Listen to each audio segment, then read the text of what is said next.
Next pilot natin mga idol. Papahanap siya ng Mirage.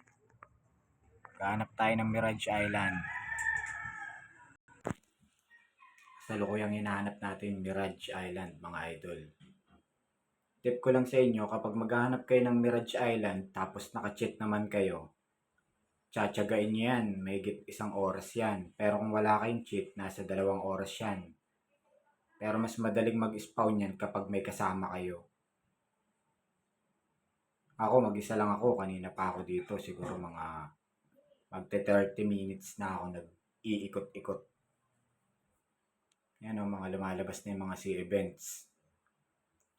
Hinayaan ko lang yung mga yan. Pero mamaya lang din, mag-i-spawn na yung Mirage na yan. Siguro pag nag-umaga na. Tagal ng Mirage. Nagulat ako, meron tong isa. Ano kaya tong isa sa items na to? Ito kasing pinapilot ko, nag-auto spin to. Kung sakali. Sa ano kaya nakuha natin? Uy, Kitsune boy. Napaka-basic.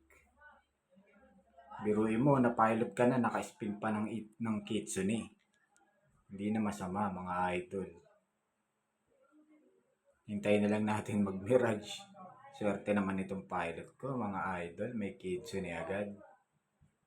Yan, mag-uumaga na. Mag-i-spawn na yung Mirage na yan. Swerte oh, nakakuha pa ng Kitsune. Auto spin lang yan mga idol. Naka-auto spin kasi ko. Ayan oh. Auto random prot.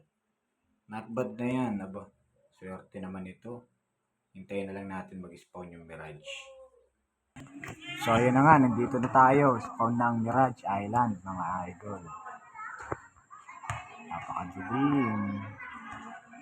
Hintayin na lang natin mag-umaga o kaya pwede na to. Gabi oh. Tignan na natin, tignan na natin kung pwede. Tignan natin kung pwede na siyang mag-spin ng waves.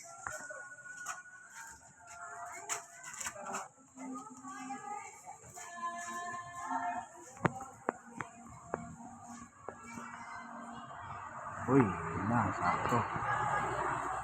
Kukuha na ng gear yan mga idol. Okay, patapos na ang ating pilot ngayon. Okay na yung gear. Alright, pwede na.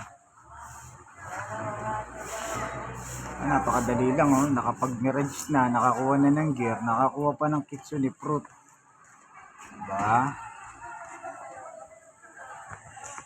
By the way, nasa public server ako mga idol.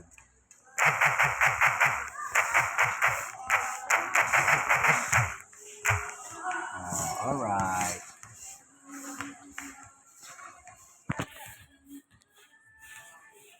Silipin natin kung anong laman ng fruit dealer. Ang laman ng fruit dealer. Okay, natapos na ang pilot natin. Swerte na na-pilot natin mga idol. Nakapag-mirage na. Nakakuha pa ng pain ng available sa ating mirage. Pain lang. Salamat sa tiwala mga idol.